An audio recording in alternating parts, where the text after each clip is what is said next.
silahkan cek. Antum kalau selesai wudu doanya apa? Asyhadu an la ilaha illallah, asyhadu anna Muhammadar Rasulullah. Kemudian Allahumma ja'alni minat tawwabin. Coba kadang-kadang antum renungkan tuh, dibaca tiap hari, coba paham gak artinya? Ya Allah, setelah syahadat mohon jadikan aku orang tobat. Anda baru wudu kok doanya doa tobat. Ternyata saat wudu itu rahasianya di hadis Muslim. Setiap tetesan air wudu yang jatuh, yang kemudian terjatuh dari anggota tubuh yang dibasuh itu, maka seketika itu dosa-dosa ikut digugurkan oleh Allah Subhanahu wa taala. Kalau wudu antum sambil tobat. Tobat itu mengakui kesalahan, menyesalinya, janji tidak mengulangi. Makanya disebut dengan wudu. Cahaya-cahaya kebaikan, menampilkan sifat-sifat kebaikan. Dalam bahasa standar disebut dengan al-husnu. Al-husnu wan nadhafatu. Nadhafah itu bersih, husnu itu cahaya kebaikan. Makanya orang wudu lisannya pasti baik. Kenapa kita mesti berwudu sebelum sholat kita tobat? Karena jangan-jangan sholat itu akan mengakhiri kehidupan kita. Maka kalau Ramadan sebelumnya belum serius, Ramadan yang kemarin belum dapat, Anda dikasih Ramadan yang sekarang. Kalau Ramadan yang sekarang belum serius juga, Anda butuh berapa Ramadan lagi untuk meningkatkan takwa? Hati-hati.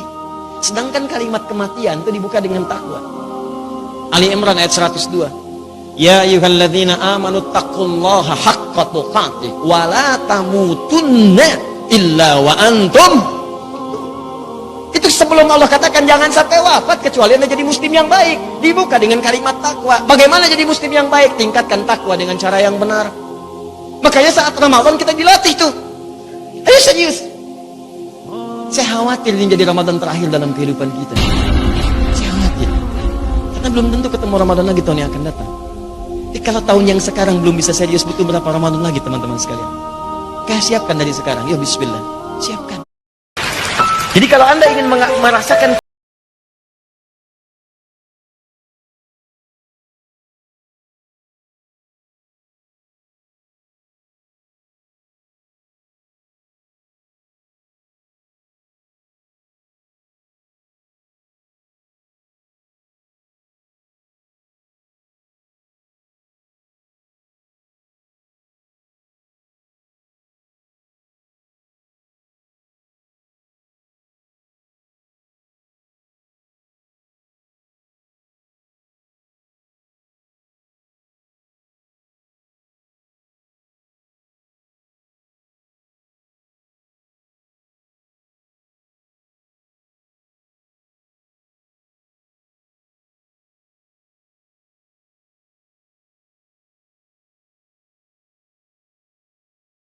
tidak ingin berpisah dalam sujudnya.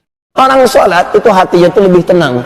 Dalilnya Quran surah 13 ayat 28, ditafsir Quran surah ke-20 ayat ke-14. Ala bi dzikrillahi tatmainnul qulub. Yakinkan pada jiwamu kalau engkau benar zikirmu kepada Allah, dampaknya ke hati akan tenang. Jadi kalau orang rajin zikir itu ke hatinya itu lebih tenang. Zikir itu banyak dalam Al-Quran. Baca Al-Quran itu zikir. Dalilnya Quran surah 15 ayat 9. Berdoa itu zikir. Quran surah ke-7 ayat 205. Setelah sholat, subhanallah, alhamdulillah itu zikir. Quran surah ke-4 ayat 103. Kemudian menghafal Quran itu zikir. Quran kita temukan di Quran surah ke-54 ayat 17, 22, 32, 40. Dan puncaknya sholat. Karena sholat itu menggabungkan semua jenis zikir tadi. Sholat menggabungkan semua jenis zikir tadi. Kenapa orang sholat gak tenang-tenang? Wujuhun yawma idzin nadhirah. Ada orang yang wajahnya berbinar, gembira sekali. Bukan karena masuk surganya. Ila rabbiha nadhirah. Karena bisa menatap Allah langsung tanpa hijab seketika. Siapa di antara mereka itu? Inilah yang saat di dunia punya kebiasaan istighfar di waktu sahar. Nah, jadi saya ingin simpulkan bahwa kalau sudah masuk waktu sahur, jangan cuma makan. Begitu selesai, duduklah Anda di ruang tengah bersama keluarga. Lalu istighfar kepada Allah Subhanahu wa taala. Ya Allah, saya minta ampun ya Allah. Saya minta ampun ya Allah. Jika Anda bisa kerjakan itu, maka hadisnya hadis qudsi. Nabi mengatakan, Allah berfirman, kalau sudah datang akhir-akhir malam itu menjelang fajar, maka Allah turun ke langit dunia dan menyampaikan kepada hamba-hambanya. Perhatikan kalimatnya. Ya ibadi, hambaku, siapa yang minta, aku kabulkan. Siapa yang berdoa, aku jawab.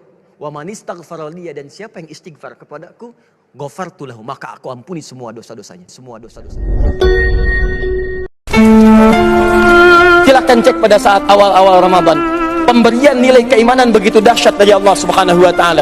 Jangankan yang kuat imannya sebelum Ramadan, yang ahli masjid, yang enggak pernah ke masjid pun malam pertama saf depan.